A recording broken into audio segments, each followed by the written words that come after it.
Hello everyone, स्वागत है आपका सक्सेस माइंड क्लासेस में। तो आज हम जो है वाइस प्रेसिडेंट से रिलेटेड क्वेश्चन देखेंगे एमसीक्यू। इससे पहले मैं प्रेसिडेंट के करवा चुका हूं, तो आज मैं वाइस प्रेसिडेंट के करवाऊंगा। तो चलिए स्टार्ट करते हैं बिना किसी देरी के। तो सबसे पहला क्वेश्चन है कि who elect vice president of India. तो कौन चुनता है वाइस प्रेसिडेंट ऑफ इंडिया को। देखो, मैंने प्रेसिडेंट में आपको बताया था कि पार्लियामेंट के जैसे लोकसभा राज्यसभा दोनों सदन होते हैं उसमें। फिर मैंने बताया था यूनियन टेरिटरी होती है जिसमें दिल्ली और पुडुचेरी आती है। फिर मैंने बताया था इसमें नॉमिनेटेड मेंबर नहीं होते हैं। और इसमें अगर बात करें स्टेट स्टेट लेजिस्लेटिव भी होती हैं चुनने के लिए प्रेसिडेंट में। लेकिन वहीं अगर हम वाइस प्रेसिडेंट की बात करते हैं तो इसमें खाली लोकसभा और राज्यसभा के मेंबर होते हैं जो इनको चुनते हैं। इसके अलावा राज्यसभा में जो इंक्लूडेड मेंबर होते हैं वे भी इसको चुनते हैं। सो ऑप्शन में क्या है आपको देखना, only elected member of both the houses या member of both the houses of parliament including nomination. So right answer is B. दूसरे आपको ऑप्शन को देखने की जरूरत नहीं है। Next, which system is used for the election of vice president of India. तो कौन सा सिस्टम यूज किया जाता है वाइस प्रेसिडेंट के लिए, मतलब इलेक्शन के लिए।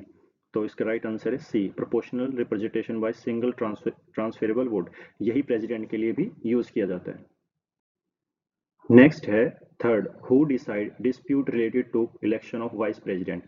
तो कहता है कि अगर मान लो कोई डिस्प्यूट हो जाता है या कोई इशू आ जाता है तो उसको देखता कौन है। क्या इलेक्शन कमीशन, प्रेसिडेंट, पार्लियामेंट या supreme court. So right answer is supreme court. तो सुप्रीम कोर्ट ही देखता है कि डिस्प्यूट से रिलेटेड, चाहे वो वाइस प्रेसिडेंट का हो चाहे वो प्रेसिडेंट का हो। सो याद रखना सुप्रीम कोर्ट।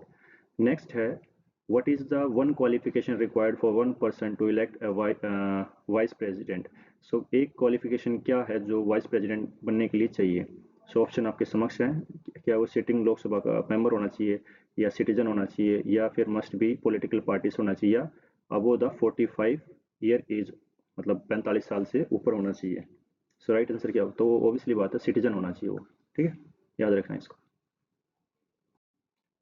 नेक्स्ट है, how many proposers and seconder are required for nominating vice president candidate.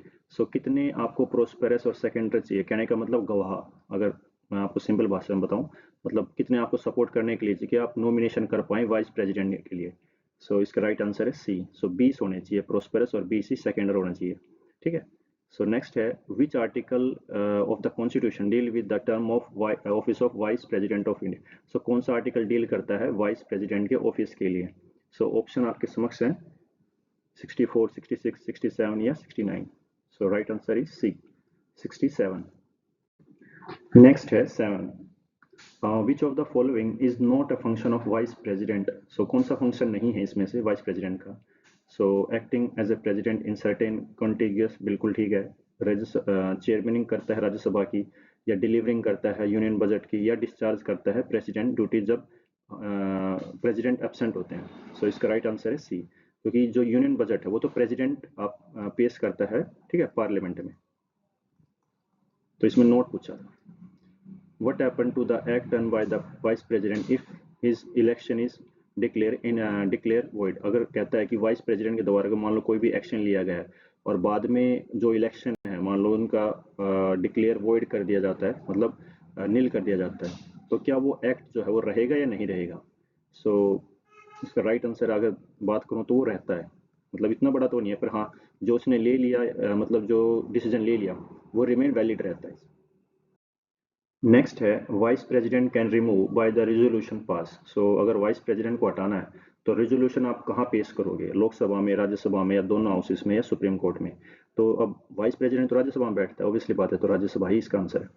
What salary does vice president receive while acting president. कहता है कि उसकी वाइस प्रेसिडेंट की सैलरी क्या होगी जब वो एक्ट करता है प्रेसिडेंट के तौर पर। सो क्या चेयरमैन ऑफ राज्यसभा सैलरी दी जाएगी, या प्रेसिडेंट सैलरी, या हाफ ऑफ प्रेसिडेंट सैलरी, या नो सैलरी। इसका आंसर है बी, क्योंकि जो अगर प्रेसिडेंट की तरह एक्ट करता है, मान लो अगर प्रेसिडेंट एब्सेंट है तो उसको प्रेसिडेंट की सैलरी ही दी जाएगी। Next question, for how long can vice president act as a president. कितने लंबे समय तक वाइस प्रेसिडेंट जो है एक्ट कर सकता है प्रेसिडेंट के तौर पर। ऑप्शन आपके समक्ष हैं, ए 1 साल तक के लिए, या जब तक प्रेसिडेंट की टर्म रहती है, या 6 महीने, या 3 महीने। राइट आंसर है इसका बी, जब तक टर्म रहती है। और कितनी, 5 साल। Next, who administer the oath to vice president, कौन शपथ दिलाता है, मतलब कौन शपथ दिलाता है वाइस प्रेसिडेंट को? सो इसका राइट आंसर है प्रेसिडेंट, याद रखना, ये तो स्ट्रेट फॉरवर्ड क्वेश्चन है। नेक्स्ट क्वेश्चन है what happen to parliament seat if a member is elected as a vice president? क्या होता है जब पार्लियामेंट में से किसी मेंबर को वाइस प्रेसिडेंट या फिर प्रेसिडेंट भी चुना जाता है? कई बार अगर प्रेसिडेंट भी आ सकता है। सो ऑब्वियसली बात है, जब पार्लियामेंट से अगर कोई मेंबर चुना जा रहा है तो वो सीट है वैकेंट हो जाती है जैसे ही वाइस प्रेसिडेंट के ऑफिस को ग्रहण करते हैं। So option is D. Next है which of the following is true about the vice president salary? So vice president salary से जो नीचे कथन दिया है कौन सा ठीक है?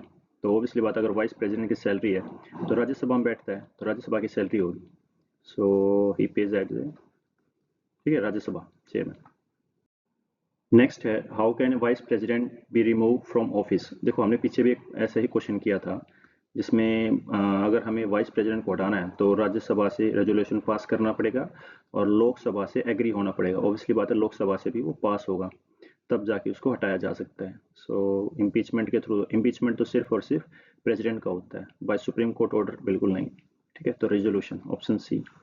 नेक्स्ट है in which year was procedure of vice president election changed by an amendment? तो कौन से साल में जो है वाइस प्रेसिडेंट से रिलेटेड इलेक्शन को अमेंडमेंट के थ्रू चेंज किया गया था? ऑप्शन आपके समक्ष हैं। सो ये है 1961 में। ठीक है, इसको याद रखना। Next question which article of constitution provide for election of vice president? कौन सा आर्टिकल है जो वाइस प्रेसिडेंट के इलेक्शन को प्रोवाइड करता है संविधान के अंदर? सो आर्टिकल 63, 66, 65 या 67? सो राइट आंसर है इसका 66।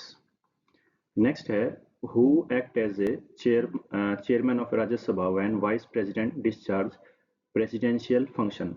तो कहता है कि राज्यसभा के अंदर कौन चेयरमैन होता है जब वाइस प्रेसिडेंट जो है ड्यूटी करता है किसकी, प्रेसिडेंट की, या डिस्चार्ज करता है फंक्शन एज ए फंक्शन के तौर पर। तो ऑब्वियसली बात है जब राज्यसभा में चेयरमैन होता है तो वाइस चेयरमैन भी होता है राज्यसभा में, तो deputy chairperson of Rajya Sabha. So I hope that आपको ये सेशन अच्छा लगा होगा और नेक्स्ट वीडियो में मैं नेक्स्ट टॉपिक के ऊपर लेके आऊँगा।